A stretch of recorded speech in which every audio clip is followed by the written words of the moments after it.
Hi all the real civil എഞ്ചിനീയറിംഗിന്റെ മറ്റൊരു വീഡിയോയിലേക്ക് എല്ലാവരെയും സ്വാഗതം ചെയ്തുകൊള്ളുന്നു. ഏറെ സന്തോഷമുണ്ട് ഇന്നത്തെ ടോപ്പിക്ക് അവതരിപ്പിക്കാനായിട്ട്. കാരണം ബിടെക്, ഡിപ്ലോമ, ITI പഠിച്ചുള്ള വിദ്യാർത്ഥികൾക്ക് ഏറെ ഉപകാരപ്രദമാകുന്ന ഒരു വീഡിയോ ആണിത്. നമുക്കറിയാം, ഇത്തരം കോഴ്സുകൾ പഠിച്ചു കഴിഞ്ഞാൽ ഗവൺമെന്റ് റീജിയണൽ ജോയിന്റ് ഡയറക്ടർ ഓഫീസിൽ നിന്ന് നമുക്കൊരു ലൈസൻസ് ലഭിക്കും സിവിൽ വിദ്യാർത്ഥികൾക്കായിട്ട്. എന്തിനാണ് ഈ ലൈസൻസ്? പ്ലാൻ വരയ്ക്കാനും അതുപോലെ തന്നെ പ്ലോട്ട് സർവേ ചെയ്യാനും അതുപോലെ തന്നെ എസ്റ്റിമേഷൻ ചെയ്യാനും സൂപ്പർവിഷൻ ചെയ്യാനൊക്കെ ഗവൺമെന്റ് നമ്മളെ അധികാരപ്പെടുത്തുന്നതാണ് ഇത്തരത്തിലുള്ള ലൈസൻസ് കൊണ്ട് ഉദ്ദേശിക്കുന്നത്. അപ്പോൾ വളരെ ഉത്തരവാദിത്വം പിടിച്ച ഒരു കർത്തവ്യമാണ് നമ്മളെ ഏൽപ്പിക്കുന്നത്. അതുകൊണ്ട് തന്നെ അതിന്റെ ഗൗരവം ഞാൻ പറയേണ്ടതല്ലോ.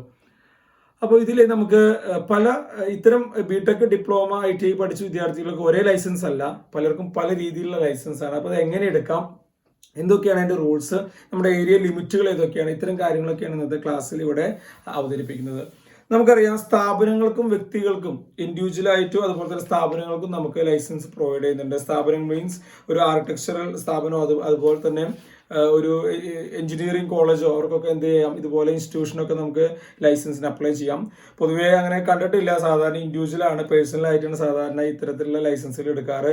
പക്ഷെ അങ്ങനെ ഒരു ഓപ്ഷൻ ഉണ്ട്. നമുക്ക് നമ്മുടെ ബിൽഡിംഗ് റൂളിൽ വിശദമായിട്ട് അതിനെപ്പറ്റി പറയുന്നുണ്ട്. താനും നമുക്ക് ഇൻസ്റ്റിറ്റ്യൂഷൻ, സിവിൽ എഞ്ചിനീയറിംഗ് ഇൻസ്റ്റിറ്റ്യൂഷനും അതുപോലെ തന്നെ ആർക്കിടെക്ചർ ഇൻസ്റ്റിറ്റ്യൂഷനും നമുക്ക് എന്ത് ചെയ്യാം, ഇത്തരത്തിൽ ലൈസൻസിന് അപ്ലൈ ചെയ്യാനുള്ള ഓപ്ഷൻ ഉണ്ട്. അവർക്ക് ഏകദേശം ഒരു 3 നില വരെ 500 m² വരെയുള്ള ഏരിയ, അത് 3 സ്റ്റോറി വരെയുള്ള പ്ലാനുകളൊക്കെ ഒപ്പിടാനുള്ള റൈറ്റ് അവർക്കുണ്ട്. 1 ഹെക്ടർ വരെയുള്ള ഏരിയ അവർക്ക് ഡീൽ ചെയ്യാം. സാധാരണ നമുക്ക് നമ്മളൊരു ബിടെക് കഴിഞ്ഞ് കഴിഞ്ഞാൽ, ഞാൻ ആദ്യം കമ്പയർ ചെയ്ത് തുടങ്ങുന്നത്, ബിടെക് പഠിച്ചു കഴിഞ്ഞാൽ ഇപ്പോൾ AICTE അപ്രൂവ്ഡ് ആയിട്ടുള്ള ഒരു കോളേജിൽ നിന്ന് നമ്മൾ ബിടെക് പഠിച്ചു കഴിഞ്ഞാൽ നമുക്ക് എഞ്ചിനീയർ A എന്ന് പറഞ്ഞ ലൈസൻസ് ആണ് ലഭിക്കുക. എഞ്ചിനീയർ A, അതിന് താഴെ എഞ്ചിനീയർ B, അതിന് താഴെ സീനിയർ സൂപ്പർവൈസർ A, അതിന് താഴെ സൂപ്പർവൈസർ A, അതിന് താഴെ സൂപ്പർവൈസർ B. ഇങ്ങനെയാണ് അതിന് ഗ്രേഡിന്റെ ഒരു ഓർഡർ നിശ്ചയിച്ചിട്ടുള്ളത്. അപ്പോൾ ബിടെക് കഴിഞ്ഞ കുട്ടികൾക്ക് എല്ലാവർക്കും ലഭിക്കുന്നത് എഞ്ചിനീയർ A എന്ന് പറയുന്ന ഒരു ലൈസൻസ് ആണ് ലഭിക്കുക. അപ്പോൾ ഈ ലൈസൻസ് ലഭിച്ചു കഴിഞ്ഞാൽ നമുക്ക് എന്താ ഗുണം എന്നൊക്കെ ഞാൻ പറഞ്ഞുതരാം. നമുക്ക് ഓരോ ലൈസൻസിനും നമുക്ക് 4 വർഷമാണ് അതിന്റെ കാലാവധി. 4 വർഷം കൂടുമ്പോൾ പുതുക്കണം. അപ്പോൾ ഞാൻ ഈ പറഞ്ഞ ഓരോ ലൈസൻസിനും പുതുക്കാനും അതുപോലെ തന്നെ രജിസ്ട്രേഷനൊക്കെ ചാർജുകളുണ്ട്. സാധാരണ എഞ്ചിനീയർ എന്ന് പറഞ്ഞ ലൈസൻസ് ഓരോ 4 വർഷം കൂടുമ്പോൾ നമ്മൾ 6000 രൂപ നമ്മൾ പേ ചെയ്യണം. എഞ്ചിനീയർ Bക്ക് ആണെങ്കിൽ 5000, ദെൻ സീനിയർ സൂപ്പർവൈസറിന് 4500, ദെൻ സൂപ്പർവൈസർ Aക്ക് 3000 ആൻഡ് സൂപ്പർവൈസർ B ലാസ്റ്റിൽ അത് 2000. ഇത്രയാണ് അതിൻ്റെ രജിസ്ട്രേഷൻ ചാർജും. അതുപോലെ തന്നെ പുതുക്കുമ്പോൾ നമ്മൾ സെയിം ചാർജ് ഈടാക്കണം. നമ്മളിപ്പോൾ ഒരു 4 വർഷത്തേക്കാണ് നമുക്ക് ലൈസൻസ് ലഭിക്കുന്നതെങ്കിൽ 4 വർഷം കഴിഞ്ഞതിന് മുന്നേ തന്നെ പുതുക്കാൻ ശ്രമിക്കുക. കാരണം അത് കഴിഞ്ഞു കഴിഞ്ഞാൽ ലൈസൻസിന്റെ ഡേറ്റ് കഴിഞ്ഞാൽ ഒരു 30 ദിവസത്തേക്ക് നമ്മളിപ്പോൾ എത്രയാണോ ഫീസ് നിശ്ചയിച്ച അതിന്റെ 50% നമ്മൾ ഫൈൻ അടച്ചുകൊണ്ട് വേണം പുതുക്കാനായിട്ട്.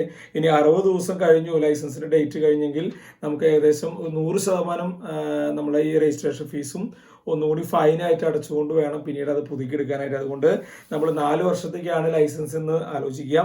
4 വർഷം കഴിഞ്ഞ് നമ്മൾ ഇതുപോലെ 6000 എത്രയാണ് അവരവരെ ഗ്രേഡെങ്കിൽ അതിനനുസരിച്ചുള്ള ഫീസ് അടച്ചുകൊണ്ട് നമ്മൾ പുതുക്കേണ്ട കാര്യം ഓർപ്പെടുത്തുന്നു. ഞാൻ നേരത്തെ പറഞ്ഞ പോലെ ഇൻസ്റ്റിറ്റ്യൂഷനും ഇതുപോലെ ലൈസൻസ് ഉണ്ട്. അവർക്കും 6000 രൂപയാണ് ഓരോ 4 വർഷത്തേക്കും ഈടാക്കുന്നത്. അപ്പോൾ അത് പ്രത്യേകം ശ്രദ്ധിക്കാം. നമുക്ക് ലൈസൻസ് തരുന്നത് റീജിയണൽ ഡയറക്ടർ ഓഫീസിൽ നിന്നാണ്. ഇപ്പോൾ എറണാകുളം ഭാഗത്താണെങ്കിൽ ശ്രീധർ തിയേറ്ററിന്റെ അടുത്തൊക്കെയാണ് ഞാൻ അത് കണ്ടിട്ടുള്ളത്. ഓഫീസ് അവിടെ തന്നെയാണെന്ന് കരുതുന്നു. അപ്പോൾ ഇതിന്റെ ചാർജുകളെ പറ്റിയൊക്കെ ഞാൻ ഡീറ്റെയിൽ ആയിട്ട് പറഞ്ഞു. ഇനി ഇത് എങ്ങനെയാണ് ലഭിക്കുക ഇത്രയേ ഉള്ളൂ. നമ്മൾ ക്വാളിഫൈ ആയി കഴിഞ്ഞാൽ നമ്മുടെ ഒറിജിനൽ സർട്ടിഫിക്കറ്റുകളും പിന്നെ ഈ പറഞ്ഞ ചലാൻ അടച്ച, ഈ ക്യാഷ് അടച്ച, ട്രഷറിയിൽ അടച്ച ചലാനെല്ലാം നേരിട്ട് അടയ്ക്കാം. അതൊക്കെ കൊണ്ടുപോയിട്ട് നമ്മൾ ഒരു ഫോമൊക്കെ ഉണ്ട്, അത് നമുക്ക് റീജിയണൽ ഡയറക്ടർ ഓഫീസിന്റെ അതിൽ നിന്ന് ലഭിക്കും. അത് ഫില്ല് ചെയ്തിട്ട് നമ്മൾ അവിടെ സബ്മിറ്റ് ചെയ്യുക. അവരതൊരു കൂടിക്കാഴ്ചയ്ക്ക് വിളിക്കും. കൂടിക്കാഴ്ചയ്ക്ക് പോകുമ്പോൾ നമ്മൾ അത്യാവശ്യം ബിൽഡിംഗ് റൂൾസ് ഒക്കെ പഠിച്ചിട്ട് വേണം പോകാനായിട്ട്. ഇന്റർവ്യൂ അതുപോലെ തന്നെ നമ്മുടെ സർട്ടിഫിക്കറ്റുകളൊക്കെ വെരിഫൈ ചെയ്തതിന് ശേഷം നമുക്ക് ലൈസൻസ് ഇഷ്യൂ ചെയ്യും. എനിക്ക് തോന്നുന്നു ഒരു 4 മാസത്തെ ഒരു പ്രൊസീജിയർ ഉണ്ട്. അപ്പോൾ കഴിഞ്ഞ വിദ്യാർത്ഥികളൊക്കെ അത് അപ്ലൈ ചെയ്യാൻ പ്രത്യേകം ശ്രദ്ധിക്കുക. ഓക്കെ, എഞ്ചിനീയർ A കിട്ടിയ കുട്ടികളുടെ കാര്യം ഡീറ്റെയിൽ ആയിട്ടൊന്ന് പറയുകയാണ്.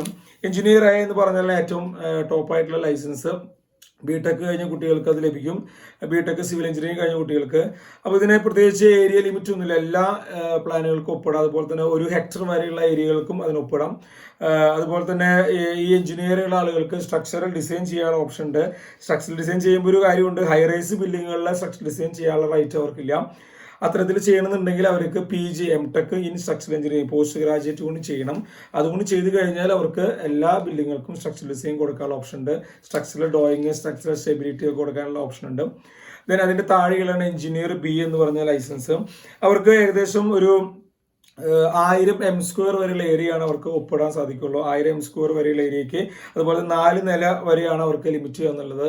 ഏകദേശം 14.5 മീറ്റർ ഹൈറ്റുള്ള ബിൽഡിങ്ങുകൾ വരെ അവർക്ക് എന്ത് ചെയ്യാം, വരെയുള്ള ബിൽഡിങ്ങുകൾക്ക് അവർക്ക് എന്ത് ചെയ്യാം, അപ്രൂവൽ കൊടുക്കാനുള്ള ഓപ്ഷൻ ഉണ്ട്. അപ്രൂവൽ മീൻസ് സൈൻ ചെയ്യാനുള്ള ഓപ്ഷൻ ഉണ്ട്. ഏകദേശം ഒരു 1/2 ഹെക്ടർ 0.5 ഹെക്ടർ വരെയാണ് അവർക്ക് പ്ലോട്ട് വൈസ് ഏരിയ ലിമിറ്റ് ചെയ്തിട്ടുള്ളത്. ഈ എഞ്ചിനീയർ B ലഭിക്കുക എന്ന് പറഞ്ഞാൽ ഇപ്പോൾ ഇൻ കേസ് ഇപ്പോൾ ഗവൺമെന്റിൽ അസിസ്റ്റന്റ് എഞ്ചിനീയർ ഒക്കെ ആയിട്ട് അതുപോലെ തന്നെ അസിസ്റ്റന്റ് ടൗൺ പ്ലാനറൊക്കെ ആയിട്ട് റിട്ടയർ ചെയ്ത ആളുകൾക്കാണ് എഞ്ചിനീയർ B എന്ന ഗ്രേഡ് ലഭിക്കുക. അവർ ചിലപ്പോൾ ഡിപ്ലോമയോ IT കഴിഞ്ഞ ആളുകളൊക്കെ ആയിരിക്കും. അപ്പോൾ അവർക്ക് ശരിക്കും എഞ്ചിനീയർ ഗ്രേഡ് കിട്ടാൻ സാധ്യതയില്ല. പക്ഷേ അവർ ഗവൺമെന്റ് സെക്ടറിൽ നിന്ന് റിട്ടയർ ചെയ്ത് കഴിഞ്ഞാൽ അവർക്ക് ഈ പറയുന്ന എഞ്ചിനീയർ B എന്ന ഗ്രേഡ് ലഭിക്കും. ദെൻ നെക്സ്റ്റ് വരുന്നതാണ് നമുക്ക് സീനിയർ സൂപ്പർവൈസർ എന്ന് പറയുന്നത്. അത് ലഭിക്കാനുള്ള ഓപ്ഷൻ ഇപ്പോൾ ഈ ഇടയെ കൊണ്ടുവന്നതാണ്, മുന്നേ ഉണ്ടായിരുന്നില്ല. അപ്പോൾ അതിന്റെ പ്രത്യേകത പറഞ്ഞുതരാം. നമുക്ക് 1000 m² ഉള്ള ഏരിയ അവർക്ക് സൈൻ ചെയ്യാം. അതുപോലെ തന്നെ അപ് ടു 4 നില വരെ അത് സൈൻ ചെയ്യാനുള്ള ഓപ്ഷൻ ഉണ്ട് അവർക്ക്. അപ്പോൾ ഇവിടെ ശ്രദ്ധിക്കേണ്ടത് ഇതെങ്ങനെ ലഭിക്കുക എന്ന് പറഞ്ഞുതരാം. ഒരു ഡിപ്ലോമ കഴിഞ്ഞ ആള് 6 വർഷം തൊട്ട് താഴെയുള്ള സൂപ്പർവൈസർ എന്നുള്ള ഗ്രേഡിൽ വർക്ക് ചെയ്തിട്ടുണ്ടെങ്കിൽ അവർക്ക് സീനിയർ സൂപ്പർവൈസർ എന്നുള്ള ഗ്രേഡ് ലഭിക്കും. ഇനി ഡിപ്ലോമ ഇല്ലാത്ത ആളാണ് ITO അങ്ങനെ KGC സർട്ടിഫിക്കറ്റ് ഉള്ള ആളൊക്കെ ആണെങ്കിൽ ഏകദേശം 10 വർഷത്തോളം സൂപ്പർവൈസർ ഗ്രേഡ് കിട്ടി കഴിഞ്ഞാൽ അവർക്ക് എന്ത് ചെയ്യാം, ഈ സീനിയർ സൂപ്പർവൈസർ എന്നുള്ള ഗ്രേഡിലേക്ക് അപ്ഗ്രേഡ് ചെയ്യാം. അപ്പോൾ ഇതാണ് സീനിയർ സൂപ്പർവൈസർ എന്ന് പറയുന്ന ലൈസൻസ്. മെയിനായിട്ട് അത് ആവശ്യം വരെ ഡിപ്ലോമയും ITI കഴിഞ്ഞ വിദ്യാർത്ഥികൾക്ക് ആയിരിക്കും. ദെൻ അതുപോലെ തന്നെ പിന്നെ വരുന്നതാണ് സൂപ്പർവൈസർ A എന്ന് പറഞ്ഞ ഗ്രേഡ്. സൂപ്പർവൈസർ A എന്ന് പറഞ്ഞ ഗ്രേഡ് എന്ന് പറഞ്ഞാൽ ഡിപ്ലോമ കഴിഞ്ഞ ആളുകൾക്ക് 4 വർഷം, അതായത് ഏകദേശം 4 വർഷം B ഗ്രേഡിൽ ലൈസൻസ് ഉണ്ടെങ്കിൽ നമുക്ക് എന്ത് ലഭിക്കും, ഈ പറഞ്ഞ സൂപ്പർവൈസർ A എന്ന ഗ്രേഡ് ലഭിക്കും. നമുക്ക് സാധാരണ ഡിപ്ലോമയും ITI കഴിഞ്ഞ വിദ്യാർത്ഥികൾക്കൊക്കെ താഴെ നിന്നാണ് ഗ്രേഡ് ലഭിക്കുക. അതായത് ഏറ്റവും ആദ്യം കിട്ടുക സൂപ്പർവൈസർ B എന്ന ഗ്രേഡാണ്. അപ്പോൾ സൂപ്പർവൈസർ B എന്ന ഗ്രേഡ് ലഭിക്കുക എന്ന് പറഞ്ഞാൽ എങ്ങനെയാണെന്ന് ആദ്യം പറഞ്ഞുതരാം. അപ്പോൾ താഴെ മേലോട്ട് പോവാണ് നിങ്ങൾക്ക് നല്ലത്. അപ്പോൾ സൂപ്പർവൈസർ B ആണ് ഡിപ്ലോമയും ITI കഴിഞ്ഞ വിദ്യാർത്ഥിക്ക് ലഭിക്കുക. അപ്പോൾ എങ്ങനെയാണ് ഡിപ്ലോമ കഴിഞ്ഞാൽ 2 വർഷം ഒരു ആർക്കിടെക്റ്റിൻ്റെ അല്ലെങ്കിൽ എഞ്ചിനീയർ അണ്ടറിൽ വർക്ക് ചെയ്തുള്ള എക്സ്പീരിയൻസ് ഉണ്ടെങ്കിൽ, അതായത് ഡിപ്ലോമ വിത്ത് 2 years എക്സ്പീരിയൻസ് ഉണ്ടെങ്കിൽ അവർക്ക് എന്ത് ചെയ്യാം, സൂപ്പർവൈസർ B എന്ന ലൈസൻസ് എടുക്കാം. അതുപോലെ തന്നെ ITI പോലത്തെ KGC പറയുന്ന കോഴ്സുകൾ അങ്ങനത്തെ സിവിൽ എഞ്ചിനീയറിംഗ് കഴിഞ്ഞ ഡ്രാഫ്റ്റ്മാൻ കോഴ്സ് കഴിഞ്ഞ ആളുകളാണെങ്കിൽ അവർക്ക് അതിൻ്റെ കൂടെ 5 വർഷം ഒരു ആർക്കിടെക്റ്റിൻ്റെ അണ്ടറിൽ അല്ലെങ്കിൽ എഞ്ചിനീയർ ഗ്രേഡുള്ള ആളുടെ അണ്ടറിൽ വർക്ക് ചെയ്തതിൻ്റെ എക്സ്പീരിയൻസ് ഉണ്ടെങ്കിൽ അവർക്ക് എന്ത് ചെയ്യാം, ഈ പറഞ്ഞ സൂപ്പർവൈസർ B എന്ന ലൈസൻസ് ലഭിക്കും. വളരെ ലിമിറ്റഡ് ഏരിയയ്ക്ക് സൈൻ ചെയ്യാനുള്ള ഓപ്ഷനുള്ള ഏകദേശം 300 m² വരെയുള്ള ഏരിയയ്ക്ക് മാത്രമേ സൈൻ ചെയ്യാനുള്ള ഓപ്ഷനുള്ളൂ. 2 നില വരെയൊക്കെയാണ് അവർക്ക് സൈൻ ചെയ്യാൻ പറ്റുള്ളൂ. അപ്പോൾ അതാണ് ഏറ്റവും ബേസിക് ആയിട്ടുള്ള ലൈസൻസ്. അതിനുശേഷം അവർക്ക് ഇപ്പോൾ ഡിപ്ലോമ കഴിഞ്ഞ ആളുകൾ 4 വർഷത്തോളം B ഗ്രേഡ് എന്നുള്ള സൂപ്പർവൈസർ B എന്ന ലൈസൻസോട് കൂടി വർക്ക് ചെയ്ത് കഴിഞ്ഞാൽ അവർക്ക് എന്ത് കിട്ടും, സൂപ്പർവൈസർ A എന്നുള്ള ലൈസൻസ് ലഭിക്കും.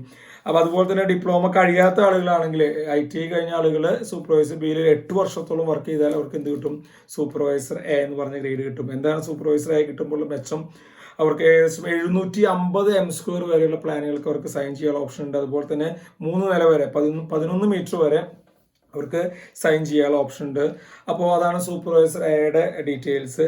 അതുപോലെ തന്നെ ഇപ്പോൾ റിട്ടയർമെന്റ് ചെയ്ത ഫസ്റ്റ് ഗ്രേഡ് ഓവർസിയർ ഒക്കെ ആയിട്ട് അല്ലെങ്കിൽ ഡ്രാഫ്റ്റ്മാൻ ഒക്കെ ആയിട്ട് ഗവൺമെന്റിൽ നിന്ന് റിട്ടയർ ചെയ്ത ആളുകൾക്ക് ലഭിക്കുക ഈ സൂപ്പർവൈസർ A എന്ന് പറയുന്ന ഗ്രേഡ് ആയിരിക്കും. അപ്പോൾ അതുകൊണ്ട് ശ്രദ്ധിക്കുക. അപ്പോൾ നമുക്കറിയാം സൂപ്പർവൈസർ B അത് കിട്ടിക്കഴിഞ്ഞാൽ അവർക്ക് സൂപ്പർവൈസർ A എങ്ങനെയാവാന്ന് മനസ്സിലായി. സൂപ്പർവൈസർ Aയിൽ ഏകദേശം ഒരു 6 വർഷത്തോളം ഡിപ്ലോമ കഴിഞ്ഞ ഒരാൾ ഇരുന്നാൽ സീനിയർ സൂപ്പർവൈസർ ആവും. അതുപോലെ തന്നെ ഡിപ്ലോമ കഴിയാത്ത ITO KGC കഴിഞ്ഞ ആൾക്കാർ 10 വർഷം സൂപ്പർവൈസർ ആയിട്ട് വർക്ക് ചെയ്താൽ സീനിയർ സൂപ്പർവൈസർ ആയും. അപ്പോൾ അവർക്ക് 1000 m² വരെ ഏരിയയ്ക്കൊക്കെ സൈൻ ചെയ്യാൻ ഉള്ള ഓപ്ഷൻ ഉണ്ട്. അപ്പോൾ ഇങ്ങനെയാണ് എഞ്ചിനീയർ A, എഞ്ചിനീയർ B, അതുപോലെ തന്നെ senior supervisor, supervisor A, supervisor B എന്നുള്ള കാറ്റഗറിയിലെ ലൈസൻസിനെ ഇത് വെച്ചിട്ടുള്ളത്. ഇത് കൂടാതെ തന്നെ ആർക്കിടെക്ചർ പഠിച്ച ആളുകൾക്കും ഇത്തരത്തിൽ എന്തുണ്ട്, ലൈസൻസുകളുണ്ട്. ആർക്കിടെക്ചർ പഠിച്ച ആളുകൾക്ക് ബിൽഡിംഗ് ഡിസൈനർ എന്ന് പറഞ്ഞൊരു ഗ്രേഡിൽ അവർക്ക് ആർക്കിടെക്ചർ എന്ന് പറഞ്ഞൊരു ലൈസൻസ് ഉണ്ട്. നമുക്ക് ഏകദേശം നമ്മുടെ എഞ്ചിനീയർ ആയോട് താരതമ്യം ചെയ്യുമ്പോൾ ഈക്വലൻ്റ് ആണ് ഈ പറഞ്ഞ സർട്ടിഫിക്കറ്റ്, ഈ പറഞ്ഞ ലൈസൻസ് എന്ന് പറഞ്ഞത്. അപ്പോൾ ആർക്കിടെക്ചർ പറഞ്ഞ ആളുകൾക്കും ഇത്തരത്തിൽ ലൈസൻസ് ലഭിക്കുന്നുണ്ട്. അപ്പോൾ അവർ ശ്രദ്ധിക്കേണ്ട കാര്യം എന്ന് പറഞ്ഞാൽ ഈ ആർക്കിടെക്ചർ കഴിഞ്ഞ ആളുകൾ കൗൺസിൽ ഓഫ് ആർക്കിടെക്ചറിൽ നിന്നും ബിരുദം ലഭിച്ചിട്ടുള്ള ആളുകളായിരിക്കണം. അപ്പോൾ അത് പ്രത്യേകം പറയുന്നുണ്ട്. അപ്പോൾ ഇതൊക്കെയാണ് നമ്മുടെ ലൈസൻസിൻ്റെ ഡീറ്റെയിൽസ്. അപ്പോൾ നിങ്ങൾ ശ്രദ്ധിക്കുക, നമുക്ക് ലൈസൻസ് പല വിധമുണ്ട്. അപ്പോൾ പഠിച്ച് ക്വാളിഫൈ ചെയ്ത ആളുകൾ ലൈസൻസ് എടുക്കാനായിട്ട് പ്രത്യേകം ശ്രദ്ധിക്കുക. എടുക്കുമ്പോൾ ഞാൻ നേരത്തെ പറഞ്ഞ മാതിരി തന്നെ നമ്മുടെ സർട്ടിഫിക്കറ്റ് ഒറിജിനൽ കയ്യിൽ വേണം. അതുപോലെ തന്നെ നമ്മുടെ ഡേറ്റ് ഓഫ് ബർത്ത് അങ്ങനെയുള്ള എല്ലാ കാര്യങ്ങളും ഒറിജിനൽ നമ്മൾ സബ്മിറ്റ് ചെയ്യണം. 6000 രൂപ എഞ്ചിനീയറായി എടുക്കുന്ന ആളുകളാണ് 6000 രൂപയാണ് അടയ്ക്കേണ്ടത്. അപ്പോൾ അത് ട്രഷറിയിൽ അടയ്ക്കാം. അത് അടച്ചതിന് ശേഷം അതിന് ചലാൻ പിടിക്കുക അല്ലെങ്കിൽ നേരിട്ട് അടയ്ക്കാനുള്ള ഓപ്ഷൻ ഉണ്ട്. ഫോട്ടോയും അങ്ങനെ അവർ പറയുന്ന പറഞ്ഞ എല്ലാ ഡീറ്റെയിൽസും കൊണ്ടുപോയി അവിടെ നമ്മൾ അപ്ലൈ ചെയ്തിടണം. ശേഷം നമുക്ക് ഇൻ്റർവ്യൂവിന് കാർഡ് വരും. ഇൻ്റർവ്യൂവിന് നമ്മൾ കൂടിക്കാഴ്ചയ്ക്ക് പോയി നമ്മുടെ വെരിഫിക്കേഷൻ ഒറിജിനലൊക്കെ അന്നേരം നമ്മൾ കൊണ്ടുപോകണം. ആ ഒറിജിനലൊക്കെ വെരിഫൈ ചെയ്യും. അതുപോലെ തന്നെ വല്ല ഇൻ്റർവ്യൂ ബോർഡിൽ നിന്ന് വല്ല ക്വസ്റ്റ്യൻസ് വൈവൊക്കെ ഉണ്ടായേക്കാം. നമ്മുടെ ബില്ല് റൂൾ 2019 പ്രകാരമുള്ള റൂൾസൊക്കെ നമ്മളൊന്ന് പഠിച്ചിട്ട് പോകാം. അതിനുശേഷം നിങ്ങൾക്ക് ഓക്കെ ആയാൽ നിങ്ങൾക്ക് എന്ത് ലഭിക്കും? ലൈസൻസ് ഒരു 2 മാസത്തിനുള്ളിലൊക്കെ നമുക്ക് ലൈസൻസ് ലഭിക്കും. ഒരു ലൈസൻസിൻ്റെ ഒരു ചാർട്ടും അതുപോലെ തന്നെ സർട്ടിഫിക്കറ്റും അതുപോലെ തന്നെ ഒരു ബുക്കാണ് ലഭിക്കുക. നമ്മൾ ഓരോ 4 വർഷം കൂടുമ്പോൾ ഈ ബുക്ക് നമ്മൾ റിന്യൂ ചെയ്യണം. അപ്പോൾ പുതിയ ഡേറ്റ് നമുക്ക് സീൽ ചെയ്ത് തരും. ഓക്കെ, അപ്പോൾ ഇതൊക്കെയാണ് ഇതിൻ്റെ ഡീറ്റെയിൽസ്. അപ്പോൾ എല്ലാവരും ക്വാളിഫൈ എല്ലാവരും എന്ത് ചെയ്യുക? ലൈസൻസ് എടുക്കാനായിട്ട് ശ്രദ്ധിക്കുക. ഒരു കാര്യം ഓർപ്പെടുത്തിട്ട്, വളരെ ഉത്തരവാദിത്തമുള്ളൊരു കടമയാണ് ഗവൺമെൻറ് നമ്മളെ ഏൽപ്പിക്കുന്നത്. അതുകൊണ്ട് തന്നെ തമാശയ്ക്കായിട്ട് നമ്മൾ ആർക്കും സൈൻ ചെയ്ത് കൊടുക്കരുത്. കൃത്യമായിട്ട് ബിൽഡിംഗ് റൂൾ വെരിഫൈ ചെയ്ത് നമ്മൾ പഠിച്ചതിന് ശേഷം മാത്രം നമ്മൾ സൈൻ ചെയ്യുക. സൈൻ ചെയ്ത് കഴിഞ്ഞാൽ അതിൻ്റെ എൻ്റെയർ ഉത്തരവാദിത്വം നമ്മൾ ഏറ്റെടുക്കുന്നു എന്നാണ് അതിൻ്റെ അർത്ഥം. അപ്പോൾ അതിന് അനുബന്ധിച്ചിട്ടുള്ള മറ്റേത് കാര്യങ്ങളിലും നമ്മൾ എക്സ്പ്ലനേഷൻ എന്തെങ്കിലും വന്നു കഴിഞ്ഞാൽ നമ്മൾ വേണം കൊടുക്കാനായിട്ട്. അതുകൊണ്ട് കംപ്ലീറ്റ് സ്റ്റഡി ചെയ്തതിന് ശേഷം മാത്രം പ്ലാൻസ് ഒപ്പിടുക. പ്ലാൻ ഒപ്പിട്ട് കഴിഞ്ഞാൽ വരച്ച ആളുകളുടെ ഉത്തരവാദിത്വം, അത് സൈൻ ചെയ്ത ആൾക്കാണ് അതിൻ്റെ കംപ്ലീറ്റ് ഉത്തരവാദിത്വം. അതുപോലെ തന്നെ എസ്റ്റിമേറ്റ് ഇടുമ്പോഴും അവർക്ക് ആ ഒപ്പിട്ട ആൾക്കാണ് അതിൻ്റെ ഉത്തരവാദിത്വം. അതുപോലെ തന്നെ പ്ലോട്ട് സർവേ, ഡിജിറ്റൽ സർവേ, അതുപോലെ തന്നെ നമ്മുടെ സൂപ്പർവൈഷൻസ് ചെയ്യുമ്പോൾ നമ്മൾ പ്ലാൻ ഒപ്പിടുമ്പോൾ തന്നെ പറയുന്നുണ്ട് ഈ ബിൽഡിംഗ് സൂപ്പർവൈഷൻ അണ്ടർ മീ എന്നുള്ള ഒരു ഫോം നമ്മൾ സൈൻ ചെയ്യുന്നുണ്ട്. അപ്പം പ്ലാനൊക്കെ ഒപ്പിടുമ്പോൾ പ്രത്യേകം ശ്രദ്ധിക്കുക, വയലേഷൻസ് ഒന്നും വരുത്തരുത്. ഇൻ കേസ് വയലേഷൻസ് ഉണ്ടെങ്കിൽ ലൈസൻസ് റദ്ദാക്കാനുള്ള ഓപ്ഷൻ ഉണ്ട്. ഇപ്പോൾ വിത്തൗട്ട് വാണിംഗ് തന്നെ ലൈസൻസ് റദ്ദാക്കുന്നുണ്ട്. അപ്പോൾ അതുകൊണ്ട് അത് പ്രത്യേകം ശ്രദ്ധിക്കുക. പിന്നെ ലൈസൻസ് എടുത്ത ആളുകൾക്ക് ഒരുപാട് കേരളത്തിലൊക്കെ പറയുകയാണെങ്കിൽ ഒരുപാട് സംഘടനകളുണ്ട്. ഇപ്പോൾ ഉദാഹരണം പറയാം, ലെൻസ് ഫെഡ് ഒരു പ്ലാൻ വരക്കാരുടെ ഒരു അസോസിയേഷനാണ്, സംഘടനയാണ്. അപ്പോൾ അതിലൊക്കെ നിങ്ങൾക്ക് മെമ്പർഷിപ്പ് എടുക്കാം. മെമ്പർഷിപ്പ് എടുത്തു കഴിഞ്ഞാൽ നമ്മുടെ ബില്ല് റൂൾസിൻ്റെ എല്ലാ അപ്ഡേഷനൊക്കെ സംഘടന വഴി തന്നെ നിങ്ങൾക്ക് ലഭിക്കുന്നു കരുതുന്നു. അപ്പോൾ അത്തരത്തിലൊരു കൂട്ടായ്മ വളർത്തിയെടുക്കാൻ സഹായിക്കും. തന്നെ ഇതുപോലെ തന്നെ പറയുകയാണ്, നമുക്ക് ബിടെക് പഠിച്ച വിദ്യാർത്ഥികളെ പോലെ തന്നെ നമ്മുടെ AME കംപ്ലീറ്റ് ചെയ്ത ആളുകൾ, ഈക്വാലിറ്റി ബിടെക് ആണ് AME. അപ്പോൾ അതിൽ ഇന്ത്യൻ എഞ്ചിനീയേഴ്സ് ഇൻസ്റ്റിറ്റ്യൂഷനിൽ മെമ്പർഷിപ്പുള്ള ആളുകൾ, ചാർട്ടേഡ് എഞ്ചിനീയർ ലൈസൻസുള്ള ആളുകൾക്കൊക്കെ, AME ഈക്വലൻ്റ് ഉള്ള ആളുകൾക്കൊക്കെ ഇത് അപ്ലൈ ചെയ്യാം. അറിയാമെന്ന് വിചാരിക്കുന്നു. നമുക്ക് ഡിപ്ലോമ കഴിഞ്ഞ ആളുകൾക്ക് AME എക്സാം എഴുതി ഈക്വലൻ്റ് ടു ബിടെക് എഴുതിയെടുക്കാനുള്ള ഓപ്ഷൻ ഉണ്ട്. അങ്ങനെ കഴിഞ്ഞ ആളുകൾക്കും എഞ്ചിനീയർ എന്ന് പറഞ്ഞ ലൈസൻസ് ലഭിക്കും. അപ്പോൾ ഇതൊരു അറിവായിട്ട് കൺസിഡർ ചെയ്യുക. അതുപോലെ തന്നെ നമ്മുടെ ഈ പറഞ്ഞ സിവിൽ പഠിച്ച വിദ്യാർത്ഥികൾക്ക് അയച്ചു കൊടുക്കുക. വെറുതെ പഠിച്ച് നമുക്ക് ഈ ലൈസൻസ് എടുക്കാനുള്ള ഓപ്ഷൻ അറിയാതെ പോകരുത് ആരും. അങ്ങനെ വല്ല സംശയങ്ങളോ കാര്യങ്ങളോ ഉണ്ടെങ്കിൽ നിങ്ങൾക്ക് താഴെ കമൻറ്റ് ബോക്സിൽ ഇടാവുന്നതാണ്. ഓക്കെ, അർഹതപ്പെട്ട ആളുകളിലേക്ക് ഈ വീഡിയോ എത്തിക്കുമെന്ന് കരുതുന്നു. Thank you.